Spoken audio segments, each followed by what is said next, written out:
After starting work, life feels so dull. Have you ever paused for a moment and realized life feels kind of dull after you start working? It hits you one day, maybe in the middle of a long commute or during your lunch break when you're scrolling through your phone without really caring what you're seeing. You wake up, brush your teeth, rush out the door, go to work, come home, watch something just to pass time, and then sleep, and then repeat. It's like your days are on a loop. And honestly, nothing excites you anymore. It didn't used to be like this, right? There was a time when, after work, you'd walk around the city, grab food with friends, sing your heart out at karaoke, talk about silly things till midnight. The city lights felt alive. You felt alive. Now, even conversations with friends feel empty. We talk about our boring jobs, how tired we are, how much we wish we could just hit pause on life for a while. We don't laugh like we used to. We don't dream like we used to. Maybe deep down, we're all just looking for something. Recognition, a little praise, a nod from someone who sees how hard we're trying. We want to be the one with the right answer, the one who's made it, the one who's happy. But reality, it doesn't always work that way. Some days it feels like no matter what we do, nothing changes. And that can feel really heavy. As we grow up, we realize it's actually really hard to live a joyful life. But that doesn't mean we give up. Maybe we just need to slow down, listen to ourselves a little more, and start small. Find joy in the little things again. A warm coffee, quiet walk, that one song that brings you back to life. These small joys, no matter how simple, can carry you through until the bigger ones come around. So if today feels dull, that's okay. You're not alone. We're all figuring it out. And hey, I see you. You're doing your best. Keep going. Wishing you peace, strength, and a soft heart that never stops hoping. We make money to live, not just to survive. Let's talk about money. And not in the way society usually does. Not in terms of how much you have or how fast you can earn it, but in how you feel about spending it, especially on yourself. Because here's something we forget. You're allowed to use money to make your life feel a little lighter, a little warmer, a little more joyful. Please don't feel guilty for spending on things that bring you peace. Happiness, even if it's temporary, is still a form of success. You deserve to feel good. You deserve to enjoy. Sometimes, a small purchase, a book, a cup of your favorite coffee, a new pair of comfortable shoes, can be the one thing that helps you get through a heavy day. Money isn't just for bills, it's also for building a version of yourself that feels alive again. When you suppress every little desire just to save, when you silence every urge to treat yourself, what's left is a life that slowly stops feeling like it belongs to you. That's not strength. That's quiet suffering. If you've ever felt like you're not allowed to enjoy the fruit of your labor, this is your reminder. It's okay to spend. You earned this. Let joy be part of your budget, too. You don't have to overspend. But you also don't have to deny yourself every small comfort just because the world told you that success is only in saving or only in owning something big. For example, traveling. You could look at the same sunset at 17 and at 26 and feel completely different. At 17, it's wonder. At 26, it might be reflection or even grief. But both are meaningful. And neither should be postponed just because you're scared to waste money, because you know what? Money spent on experiences, on self-discovery, on becoming the person you want to be, isn't gone. It's transformed. It lives inside you, in your memories, your confidence, your story. And when life gets so hard that even breathing feels heavy, something as simple as a warm cup of tea or receiving that little package you ordered can be the thing that reminds you you are still here, and you still deserve sweetness. Life is both long and short, and money is just a number. It only means something when it helps you feel more like you. Now, as you grow older, maybe you're 30 now, maybe you've tasted struggle, you begin to understand something deeper.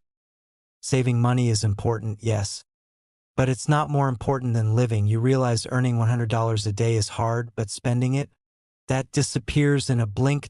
So you become more mindful. You think more carefully before buying. Not out of fear, but because you've grown. You're responsible now. You value what each dollar means. You're not buying to impress. You're choosing with intention. That's not poverty. That's maturity. You don't need to live like a millionaire. You can live like someone who knows how to find peace with what they have. If you have $1,000, live like you have $100. Spend within your limits, not your insecurities, and never, ever feel ashamed of being careful.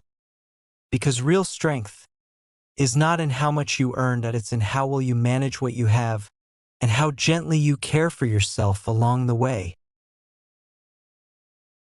The quiet pressure of being 25, so you're 25. Or maybe close to it. And the world has already told you what that's supposed to mean. That by now, your bank account should have 5 figures. That you should have a stable career. Maybe even a house, a car, a plan. And if you don't, you start to wonder, did I fall behind? But here's something we rarely talk about. Being 25 is not the finish line. It's the starting point. Society has fed us this image of the successful young man. Confident, wealthy, in control. But for most people, 25 is messy. It's full of questions. Of trial and error. Of wondering who you're supposed to be and who you actually are. You're still figuring it out, what you want, what you're good at, where you belong.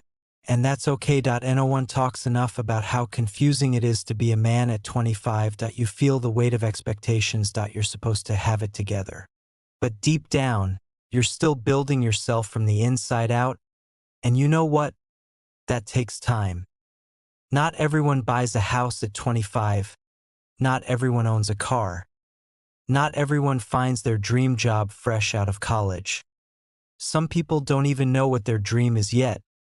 And that doesn't make you any less worthy, any less strong, any less capable. Sometimes you'll ask yourself, are my efforts even making a difference? Have I fallen too far behind? Why does it seem so easy for everyone else? But the truth is, it's not. It never was. Success isn't instant, growth isn't linear, and not everything shows results right away. But just because you don't see it yet doesn't mean you're not getting closer. What if you knew that in just 10 more days, things would turn around? You'd push through, wouldn't you? But life doesn't give us countdowns, so we give up not knowing how close we were. That's why I'm here to tell you, you've been doing better than you think. Even the things that didn't work out, they taught you something, they shaped you, and that will matter. Every person has their own journey. Some live in high-rise apartments. Some seek peace in quiet places. Some crave warmth. Others chase adventure. Some dream of success. Some just want health and safety. Neither is wrong. You don't have to shine the way others do. Not everyone is fire.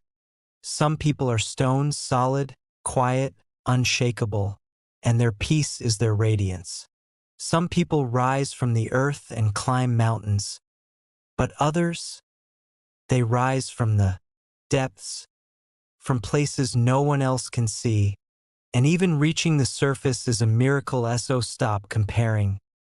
Don't live someone else's life. Live your own. Life isn't about ticking boxes. It's about discovering this world, step by step, at your own pace. And if you ever forget that, here's your reminder. You're doing just fine. You are not behind. You are on your way, and your life is not late. I hope you find happiness, not just in where you're going, but in where you are now. If you were born in 1990, you're 35 or 36 now. Even the youngest among us, those born in 1999, are already 25 or 26, and just like that, our 90s generation is no longer young. Our youth is slipping quietly through our fingers. What lies ahead often feels like nothing but hardship and responsibility. There's no room left for reckless freedom, only the weight of moving forward.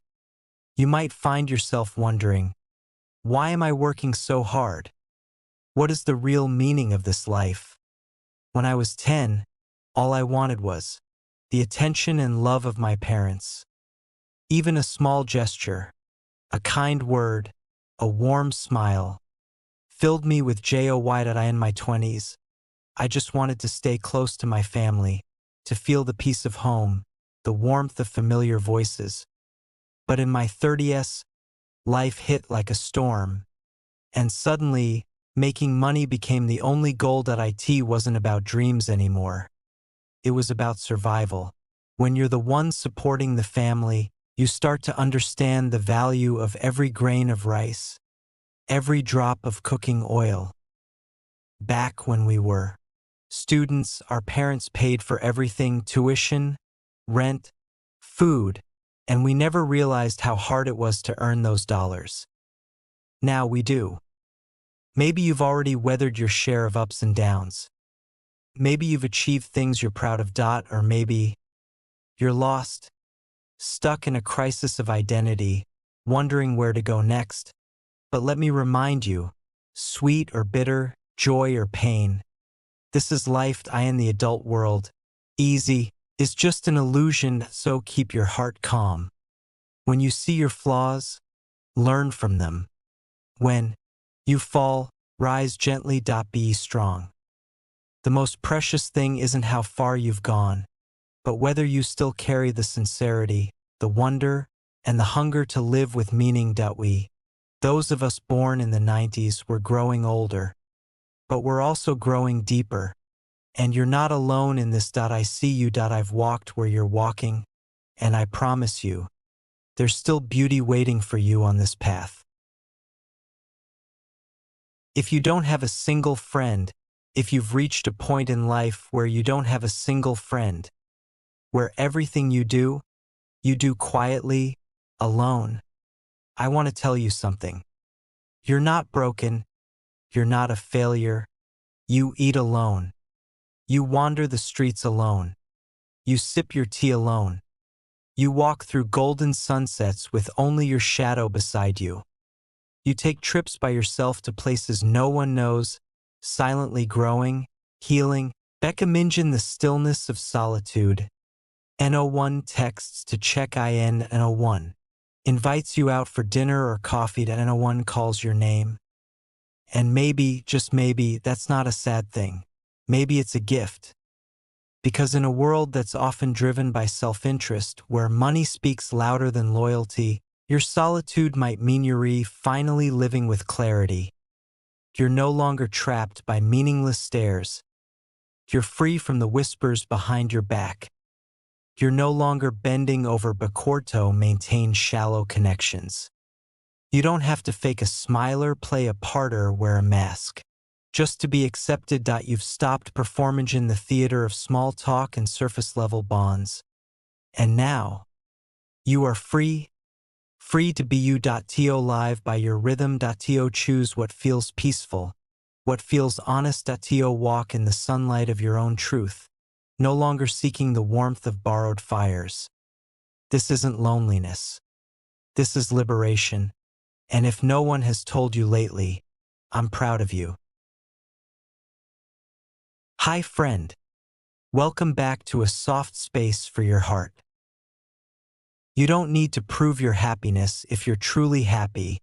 You don't need to prove it to anyone. That a fulfilled life speaks for itself. Through your eyes, your smile, your calm presence. Real happiness doesn't need to be posted online at IT, doesn't need to be edited into a perfect highlight reel just to earn someone else's approval. In fact, the more peaceful and grounded you become, the more you'll realize that some parts of your life are meant to be kept quiet, held gently, privately, like a soft light only. You can see, not everyone will celebrate your joy. Some may feel envy. Some may try to diminish it. And if you're not careful, their voices can make you question the beauty of what you already have. So learn to keep a healthy distance. Learn the power of silence. Learn to share only with those who truly care about your feelings. You don't need the whole world to validate you. You just need to feel peace within yourself, because real happiness, the kind that heals you from the inside, doesn't need to be proven. It only needs to be felt.